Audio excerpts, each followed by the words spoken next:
Power guide ఛానల్కి స్వాగతం. జై Shriram. United Kingdom Britain, Great Britain, అది ఇస్లామిక్ కంట్రీ కింద మారడానికి ఇంకా ఎన్నాళ్ళు తీసుకుంటుంది అన్నదే ఇప్పుడు ఇట్స్ మ్యాటర్ ఆఫ్ టైం. ఇవాళ రేపా అన్నట్టే ఉంది తప్ప ఇస్లామిక్ కంట్రీ కింద మారిపోవడం ఖాయం అలా అనిపిస్తుంది. అన్లెస్ డ్రాస్టిక్ యాక్షన్స్ తీసుకోకపోతే గవర్నమెంట్ అక్కడ వైట్ పీపుల్ని ఈ సొమాలియా నుంచి వచ్చిన ఇస్లామిక్ టెర్రరిస్ట్ భావజాలం గల వాళ్ళు చంపేస్తున్నారు. పైగా ప్రొటెస్ట్ ఏంటి, మాకు షైరాలో కావాలి, మాకు ఇంకా పెద్ద ఎక్కువ రైట్స్ కావాలి. వాళ్ళు ఉన్నదే అరువు, వాళ్ళు ఏ పని చేయలేడు, వాళ్ళ స్కిల్స్ ఉండవు, వాళ్ళు రిఫ్యూజీస్ కింద వచ్చేస్తారు. ఒక్కొక్కడికి 10 మంది పిల్లలు, 20 మంది పిల్లలు ఉంటారు. ఇంగ్లాండ్ ఏంటంటే మీకు రిఫ్యూజీస్ కూడా ఇల్లు ఇవ్వాలి. ఈస్ట్ హామ్లో చూస్తే మీకు 3 మంది పాకిస్తానీ ఉంటారు. ఒక్కొక్కడికి 3-4 ఇళ్ళు ఉంటాయి, పెద్ద పెద్ద బంగ్లాలు లాంటివి. ఎందుకంటే 12 ఏళ్ళు పిల్లలు దాటితే వాళ్ళకి సెపరేట్ రూమ్ ఇవ్వాలి ఇంగ్లాండ్ రూల్ ప్రకారం. సో వీడికి 10 మంది పిల్లలు ఉంటారు. ఎన్ని రూమ్స్ ఉంటే ఒక ఇంటికి 4 బెడ్రూమ్స్ ఉన్నాయి అనుకోండి మ్యాక్సిమం. 4 పిల్లలు పెద్దగానే 4 బెడ్రూమ్లు ఇల్లు ఒకటి, ఇంకో పక్కన వెళ్ళిపోవాలి, ఇంకా నెక్స్ట్ ఇంకోటి ఇచ్చారు. సో ఇలాగా వాళ్ళు కొన్ని ఏరియాస్, ఈస్ట్ హ్యామ్ ఆ ఏరియాలో అవి గెట్ హౌస్లో ఉంటాడు. వాళ్ళు వెళ్ళడానికి భయపడతారు. పోలీసులు వెళ్ళలేరు, పోలీసు వాళ్ళు కూడా వెళ్ళలేరు. మన ఓల్డ్ సిటీ టైప్లో ఉంటుంది. మన ఓల్డ్ సిటీలో మీరు కరెంటు బిల్లు కట్టడప్పుడు కట్టరు తెలుసా మీకు. వాళ్ళు చిన్న చిన్న ఇండస్ట్రీస్ ఉంటాయి లోపల, ఓ మోటార్లో పెట్టుకుంటారు, ఏదో చిన్న చిన్న తయారు చేస్తుంటారు. కానీ ఎవరికి కరెంటు బిల్లు ఉండదు, వచ్చినా కట్టరు.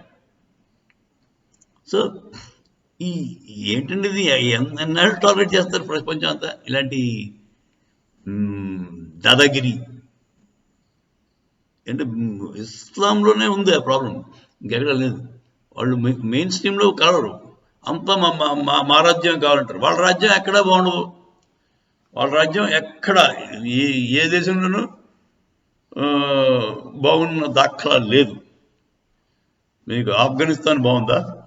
షైరాలా బాగుందా? మరి ఇరాన్ హ్యాపీగా ఉండేవారు. వాళ్ళని తీసుకెళ్ళి ఐటోలా కొమినీ గాడు మొత్తం నాశనం చేశాడు దేశం. ప్రజల్ని ఏమాత్రం ఫ్రీడమ్ లేకుండా, హిజాబ్ కొద్దిగా తేడా వస్తే అమ్మాయిని చంపేశారు. అలా ఉంటుంది షైరాల్లా ఇస్లామిక్ పాలన అంటే అలా ఉంటుందండి. అలాంటి పనికిరాని పాలన, చేతకాని పాలన, వాళ్ళు అదే కావాలని కోరుకోవడం, అక్కడి నుంచి పారిపోయి వచ్చిన వాళ్ళే చాలా ఆశ్చర్యం కదా. దాని నుంచి భయపడి పారిపోయి వచ్చి రిఫ్యూజీస్ కింద వచ్చారు, మళ్ళీ అదే కావాలండి. సో ఇదండి ఇంగ్లాండ్ తాలూకు ప్రస్తుత సిచ్యుయేషన్ అయితే చాలా ఆందోళనకరంగానే ఉంది. ఇప్పుడు అదే వైట్స్ని అటాక్ ఇస్తున్నారు. పైగా ఫార్మర్స్ ప్రొటెస్ట్ అంటే ఒకటి జరుగుతుంది. ఫార్మర్స్ ప్రొటెస్ట్ మనలాగే ఇక్కడ మనకి ఇండియాలో వచ్చింది, ఆ టైంలో అక్కడ కూడా జరుగుతుంది. ఫార్మర్స్ ప్రొటెస్ట్తో పాటు ఎలక్ట్రిసిటీ బిల్స్ అండి చాలా ఎక్కువ వస్తాయి వాళ్ళు. అంటే పవర్ జనరేషన్కి దే యూజ్ పవర్ కదా, ఆయిల్ గ్యాస్ వాడతారు. ఆ ఆయిల్ అండ్ గ్యాస్ ఈ యుక్రెయిన్ వార్ వల్ల బాగా రేట్లు పెరిగిపోయి, దాంతో వాళ్ళు పవర్ జనరేషన్కి కాస్ట్ పెరిగింది. అది పీపుల్ మీద భారం పడింది. ఆ పీపుల్ అందరూ కూడా బిల్స్, వాడు నెల జీతం సరిపోవట్లేదు. వాడు నెలంతా కష్టపడి పనిచేస్తే కరెంటు బిల్ కట్టడం సరిపోతుంది, తిండే తింటాడు. అదిలా ఉండగా జాబ్స్ పోతున్నాయి, లే ఆఫ్స్ ఎక్కువైపోయాయి. అందరూ కూడా అంటే కంపెనీలని తగ్గించేస్తాయి. ప్రపంచంలోనే కొంచెం డిఫ్లేషన్ టైప్ వచ్చేసింది. డిప్రెషన్ అదే స్లోడౌన్, ఎకానమీ స్లోడౌన్ వచ్చేసింది కదా, ఆ డిప్రెషన్ అంటారు. దానివల్ల లే ఆఫ్స్ ఎక్కువైపోయాయి, అంటే ఉద్యోగాలు పోతున్నాయి. ఆ పోయినవాడు పాపం ఇప్పటికే ఉద్యోగం ఉన్నా కరెంటు బిల్ కట్టకపోతాం. ఆ కరెంటు వల్లే వాడికి అక్కడ చలి కొంచెం ఎక్కువ ఉంటుంది కానీ ఆ హీటింగ్ సిస్టమ్స్ అన్ని పనిచేయాలి, కరెంట్ ఉంటేనే పనిచేస్తాయి. సో మళ్ళాగా మన ఇండియా అంత కంఫర్టబుల్ దేశం ఇంకెక్కడ ఉండదండి. మన వాళ్ళు గోచిగట్టి బతికేస్తారు పూర్వకాలం మన సాధువులు. మన క్లైమేట్ అలాంటిది, climate friendly, absolutely friendly, human friendly. అదే సరే, ఇప్పుడు ఇంగ్లాండ్ యొక్క పరిస్థితి అలా ఉంది. మరి ఇవాళ రేపా ఎల్లుండా ఇంగ్లాండ్ ఇంగ్లాండిస్తాన్ అయిపోవడానికి అవకాశం ఉంది. వాళ్ళు సీరియస్గా ఆలోచించి ఏం చేయాలో చూసుకుని ఎక్కడ మూలాలను కట్ చేయగలిగితే, ఎక్కడి నుంచి వస్తుంది ఈ భావజాలం, ఎందుకు ఇలా అయిపోతున్నారు ప్రజలు? ఇప్పుడు వాళ్ళు కూడా మనుషులే, వాళ్ళు ఎందుకు ఇలా అయిపోతారు?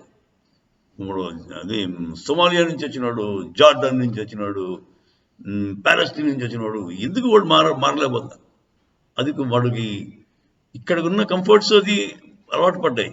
ఇక్కడ ఉన్న డెమోక్రసీ కావాలి, డెమోక్రటిక్గా ఉండబట్టే కదా రాగలిగాడు. హ్యూమన్ రైట్స్ కావాలి, కానీ మళ్ళీ వెంటనే వాడు మార్చేద్దాం అనిపిస్తాడు. అవన్నీ తీసి మళ్ళీ షైరాలా గడిపోతాడు. ఎందుకు ఇలా అవుతున్నారు? ఎవడు సపోర్ట్ ఇస్తున్నాడు? వాడు బేసిక్గా పవర్ కోసం చేస్తున్నారా? పవర్ గ్రాబింగ్ కోసం వచ్చారా?